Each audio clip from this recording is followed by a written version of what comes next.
I'm Steve Magness, and we're going to talk about a guide to recovery. In this case, we're going to talk about recovery from athletics or sport or exercising, but it also applies to a degree to life in general. So I'm going to walk you through the science, the psychology, the experience of high level performers on how to recover. And it's a little bit different than we think normally about it. We're going to include a lot more nuance and give you an outline. Let's get into a guide to recovery. So, here's how I like to think about recovery is generally I say, oh, we've got to recover from training, blah, blah, blah, or exercise. That means we go eat some food, sleep, and call it a day. Or you may maybe roll out with a foam roller or get a massage. But it's very just throwing everything at the wall, right? And we dump all sorts of recovery into the same thing or same idea. What I want to do is break down the 4 types of recovery and give specific instances or tools to recover from each. So this is a program that I developed, 10, 15 years ago for my athletes to help them guide, okay, what do I do if I feel a certain way? So let's dive into the 4 styles or 4 types. First off, there's overlap between these, okay? And that's okay. If there's overlap, choose multiple things from each category. It's not like you only have one or the other. The other way we can start with, is it primarily muscular or more mental, psychological, experiential, we'll call it? And that's the first delineator. And if we go down the more muscular side, then there's 2 types, the first 2 categories. First is soreness. Do your muscles feel tender to the touch? Are they sore? Do they feel a little bit painful? We all know what soreness feels like. It often occurs when we've done too much too soon, or added in something new to the mix. You haven't lifted weights for a while, you lift some weights. You haven't sprinted for a while, you sprint. And the next day or 2 days after, you get sore. Okay? That's type number 1, when it's primarily muscular. The other type is what I call flatness. So this isn't necessarily I feel sore, but flatness is when we don't feel responsive or react. We feel flat. So we go for a run, we do a couple strides, and it's like we sink into the ground. Right? There's no reactivity off of it. There's no responsiveness. We don't have that spring in our step, that bounce. We just, right? And in running terms, I like to call this feeling pop. When we feel pop, we're really reactive, responsive. When we don't feel pop, we're flat. Okay. This is category number 2 in the muscular. The third category, when we go over into that fatigue side, so less muscular, more overall fatigue, is what I'd call stress or mental fatigue.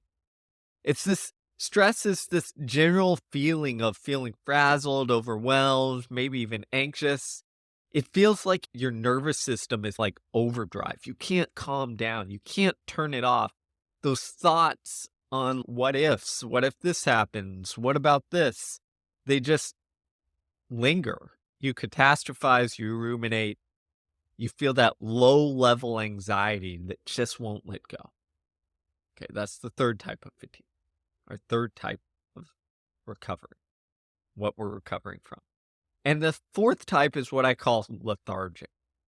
You just have this staleness, this malaise, this feeling of general fatigue and tiredness that persists and won't come back, won't go away.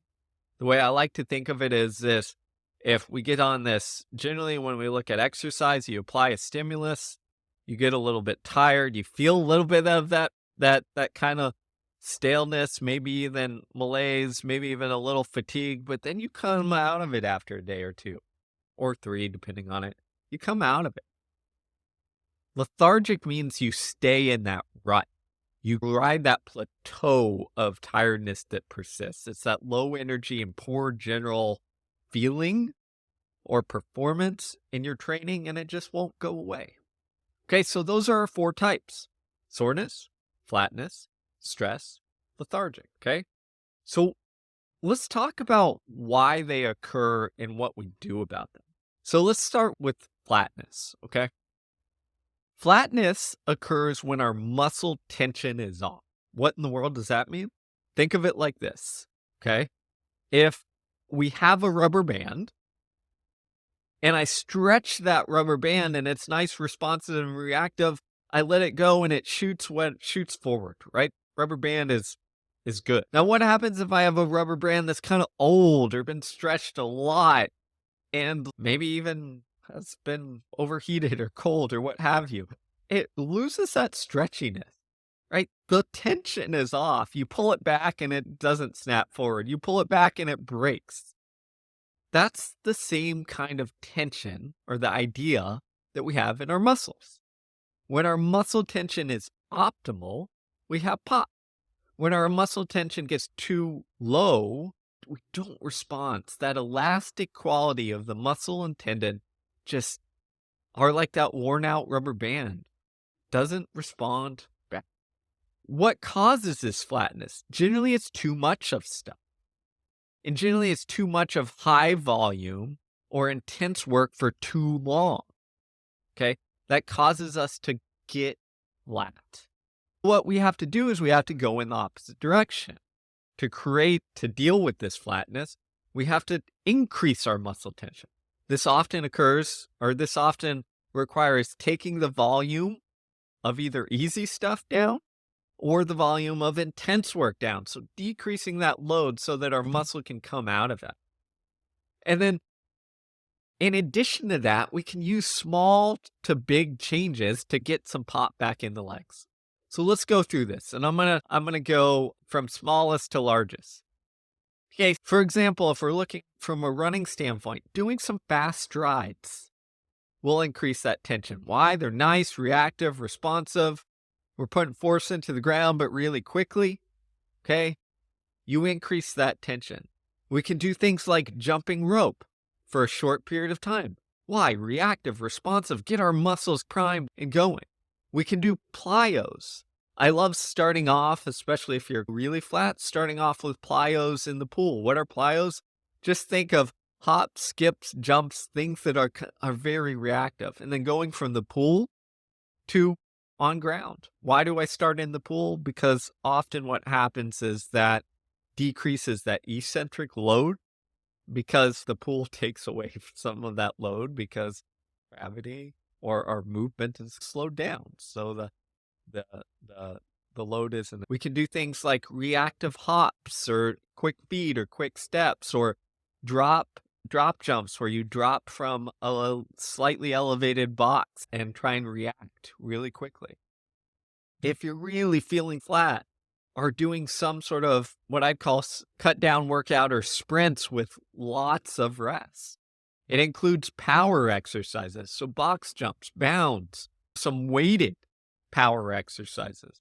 Why? Because you're trying to remind your body, your muscles, how to contract really quickly and then not be fatigued. So it's important during these power exercises or sprints that you take really long rests. You're not trying to create fatigue.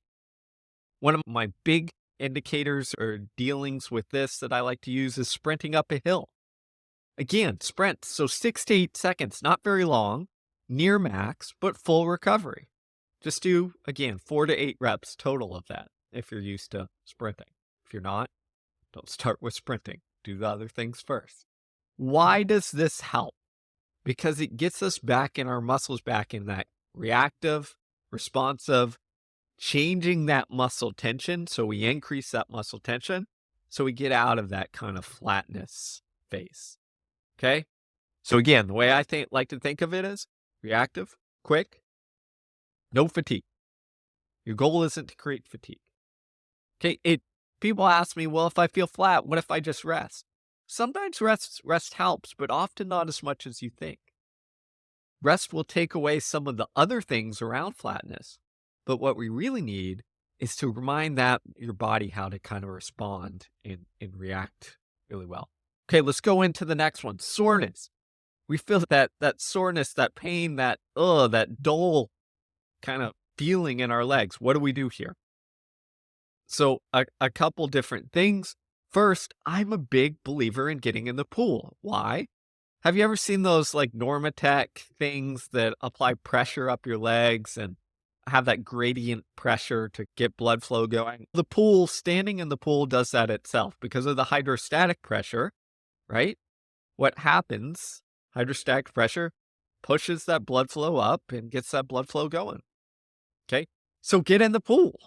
In addition to standing, what I love to do is just easy drills in the pool. So some leg swings, some skips, some butt kicks, some running in place or jogging in the pool, some cycling of the legs. If you do that really well, it will help alleviate that soreness, mostly because we get that blood flow going and we get movement back in the legs in a non-damaging way. If you looked at Ashton Eaton's coach, the famed decathlete, his coach between sessions would have him get days of the decathlon, one of the most stressful events and damaging events you could do, 2 days of 5 events each, just going to the well. What did they do? They got in the pool and kicked around. So go splash around. Other things that are really important, nutrition. So carbs post-workout, restore those glycogen stores. Really important for recovery. And then protein. Protein after workouts, incredibly important. But if you feel this soreness, what also helps is 2 things. One is before sleep, having about between 25 and 40 grams, between 30 minutes and an hour before you go to bed. Why? It increases protein synthesis overnight, both muscular and mitochondrial. There's some good research on this. So why is that important? Because protein synthesis in the muscle is how we kind of repair, adapt, and grow. So if we can elevate that, we're improving that process. So a hit of protein before sleep, 30 to 60 minutes, again, roughly 25 to 40 grams, the research shows. That'll increase that protein synthesis overnight. The other thing that research shows is that it's not just about our total protein intake during the day. It's about how that is sliced and diced apart throughout the day. For example, there was a recent study that looked at protein synthesis and recovery in strength training athletes. And when their protein hits were spread throughout the day, they recovered better and adapted better than when, let's say, they had just a ton of protein at dinner, but none at lunch. Okay. So the way I like to frame it is think of it as we want hits of protein spread throughout the day. So if you're dealing with soreness, 5+ hits of protein spread throughout, aiming for 10 to 15 grams plus each. Why? Those hits elevate protein synthesis. Other things that really make a difference, sleep. Why? It's when that protein synthesis happens. It's also when testosterone and HGH are at its highest. Increase your sleep. Okay, overnight, and then also naps. Longer naps are actually better in this case for restorative of the damage and soreness, but short naps work as well. Massage often helps. You know, there's not a lot of data on massage, but one thing it does make is it makes people feel better and also loosens up the muscles and often makes the soreness decrease. There is some data on. So massage, if it helps, like do it. Ice baths. There's not a lot of good data that shows that they help, but that being said, if it makes you feel better, then it's worth doing. All I would say is on ice baths is don't overdo it on the soreness, or don't overdo it on ice baths, because if you do it after every workout or mini workouts or when you're trying to adapt, it can impair adaptation. Okay, because it can impair what's going on. Things like muscle stim, like there's some data that shows that you can use it on the calf to create this kind of calf pump reflex where we pump the blood flow up and can help. Other things, another thing that can help is actually isolated soreness, is short isometric hold. So what is isometric? Means you're tensing the muscle, right? Against something like pushing, and there's no movement. The reason this can happen if you do like 4 to 5, 10 to 20 second holds is it changes the perception of the soreness. It changes the kind of pain receptors so that it doesn't feel as sore. So it's a good way to treat that symptom if that's getting in the way. All right, so let's move to the kind of fatigue states, okay? First, let's start with stress. The key to managing stress is all about that transition. what happens, the reason stress impairs our recovery is because it lingers. It's not that cortisol, which is one of our primary stress hormones, is bad. It's that it lingers, and if it lingers for a really long time, it impairs our recovery and our adaptation. So our goal is to feel that stress during the workout or right after, but then transition out of that stressed and protect mode into that kind of adapt and grow, or transition from a catabolic to anabolic state. So what are the keys here? We'll go back to our old friend sleep. Sleep is huge when you're in these stress states. So sleep at night, sleep during the day. This time, again, naps, even short naps often work better here because it doesn't create that sleep inertia that longer naps often do. So short naps, even just closing your eyes for a few minutes can help here. Things like taking a warm bath can decrease cortisol. Okay. They relax you, right? Moms know this. Take a warm bath after a hard day, relaxes, bring that cortisol down, makes you feel good. Eating quality food and meals, like nutrition, plays a big role here. Okay. Quality nutrition that you enjoy makes a big difference. If you feel like restricting your eating and it's causing stress, that's not going to help. So do quality stuff that matters. One of the bigger things is what I call social recovery. So talking to friends and family, spending time with others you enjoy. Whenever we socialize, oxytocin is released. Oxytocin kind of counteracts some of these stress hormones and takes us from that stress state to what psychologists call a tend befriend state, right? Socialize. It shifts our stress response. Other things that really help from a social standpoint, go outside, enjoy nature, go for a short walk, allow your mind to wander while you're doing. It shifts that stress response. Nature is like a recovery mechanism. There's some research that shows that nature changes our gaze. It softens our gaze, which takes us out of stress states because like looking at trees and nature and grass and all that stuff tends to kind of bring us back to our old ways. Being in an indoor office area has more of a harsh state, not explaining this well, but harsh state, and causes us to have hard gazes, which keeps us stressed. So go outside, do green exercise, right? Get outside and go for walks or runs, change it up, go to a new park. That all helps. And then the other things, light exercise works. When you're stressed, don't do hard stuff, but easy stuff or moderate work you enjoy. Make it fun. And then other things that allow you to turn off. Read, music, meditation if that is stress relieving. Or if it's stress inducing, don't do that. Time spent reflecting and processing, journaling, creative hobbies, whatever that is. What not to do? Don't just veg out completely. Don't get on your phone and scroll mindlessly. That might feel like it relieves the stress, but it's temporary, not long lasting. Over the long haul, it increases stress load. And then the last one we have is this lethargic profile. So here, I think the first one is talk to your physician or your medical professional. Why? Because often lethargic profile means that there's something else that is long-term going on. Not always, but consider blood work. So check for cortisol, stress hormones. Ferritin, that's the best marker for iron stores. Often lethargic means you have short-term anemia or something like that. You can fix that. Look at thyroid hormones, which again play a role in our metabolic health, but also if they're severely off, play a role in stress. Okay.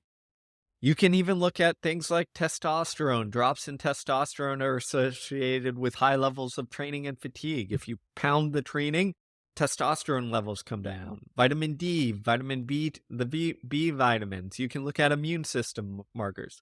Talk to your doctor and get a blood profile when you're looking at this. When you're feeling lethargic, that sleep and that protein before bed comes into play a lot. Nutrition, increasing the quality of food and often the quantity. Sometimes when we're in this lethargic state, it's because we're undernourished. We're not giving our body enough to repair. So our body goes into this kind of protective state where it's like, okay, we don't have enough calories. So we'll just feel really poor. Okay. We can look at, again, nutrition, a high quality food, real food. You can look at probiotics and stuff for gut bacteria and all that stuff. There's not a lot of data in there, but there is some that probiotics can help with recovery, influencing the gut microbiome. So it's worth a shot or worth looking at. It's a low cost thing. From a workout standpoint, when we look at feeling lethargic, what you do is just shorten everything and go easy. So start with easy runs, but sometimes you need a little bit of spice of intensity to get you out of things. And what I would call it is intensity without fatigue. So this isn't hard. This is adding strides or surges or something that makes you feel good and fast and happy doing it, lifting a little bit heavier for a couple reps, but not so much that you get tired or fatigued. The other thing to consider is to split your workouts into shorter segments. So instead of doing an hour or 90 minutes in the morning as your one session, do 30 minutes in the morning and 30 minutes in the afternoon. Why? Because research shows that, like, when we exercise, even aerobic exercise, we get a hit of HGH and some other recovery hormones. So if we do more frequent, but not as high load, it can sometimes get us out of this lethargic state. Okay. So add small spices of work as well. And beyond that, I think it's the lethargic is like getting to the bottom of why you are in this chronic state. Sometimes it can be something medical. Sometimes it can be overtraining and you need to get out of that. Sometimes it could be something else.